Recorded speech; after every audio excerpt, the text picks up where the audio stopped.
potato, babalatan natin siya.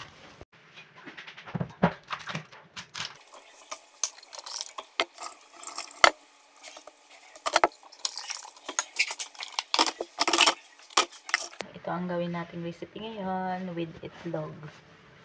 So, habang tayo ay nagkakati, papaalam ko pala sa inyo na hinahaluan ko po yan ng celery at tomato.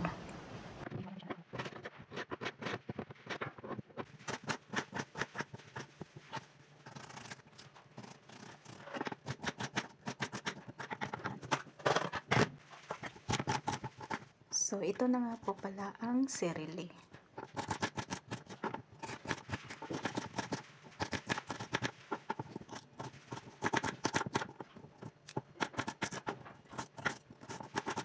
Ito na rin po ang kamatis or tomato.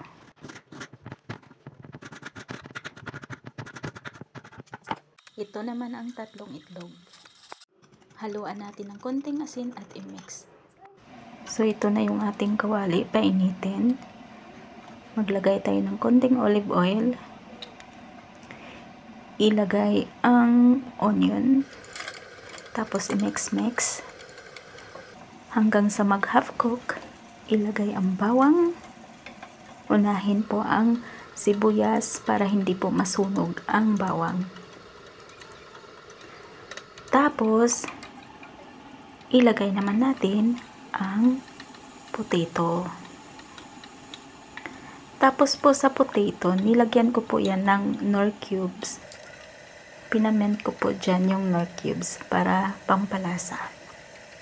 Tapos nilagyan ko din po ng konting asin. Konti lang. Ayan ang Knorr cubes. Tapos mix-mix lang. Tapos takpan hanggang sa maluto. So, dyan nga pala guys, sumasayaw-sayaw pa ako habang nag-aantay. So, ayan na. Lagyan ng konting tubig. Kasi dumikit.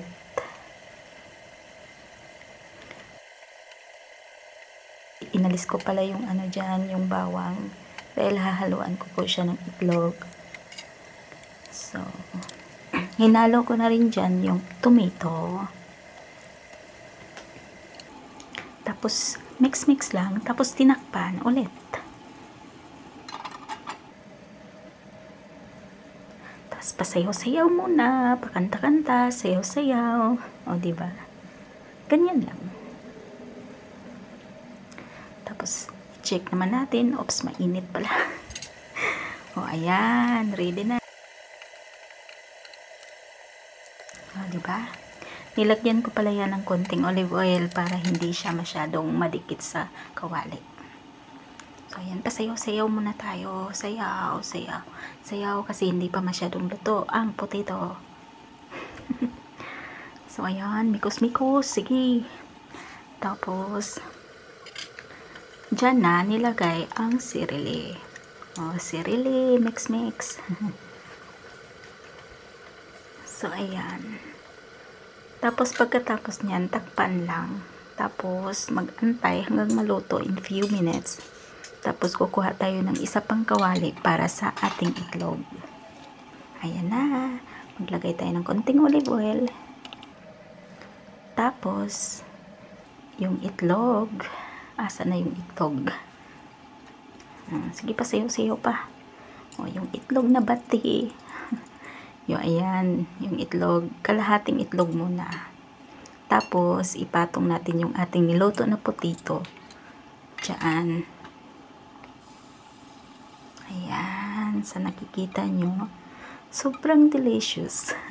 Tapos, mix niyan. Next niyan, yung natirang itlog. Ayan. Yung natirang itlog. Ayan. So, halo-haloin lang yan. Takpan muna.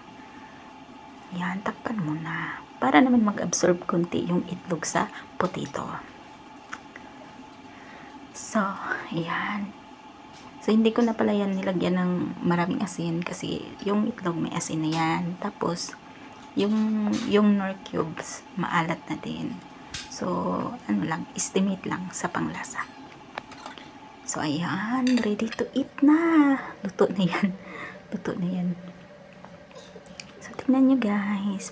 Sayo-sayo na lang yan kasi inantay na lang na maluto. O, ayan. Minix-mix na niya. Minimix-mix. So, ayan na.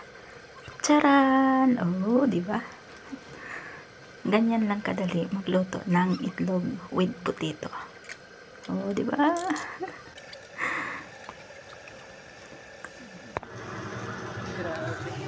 Luto na siya. Tapos na magsaing na naman ako. So, ayan. Pwede nang mag-asawa.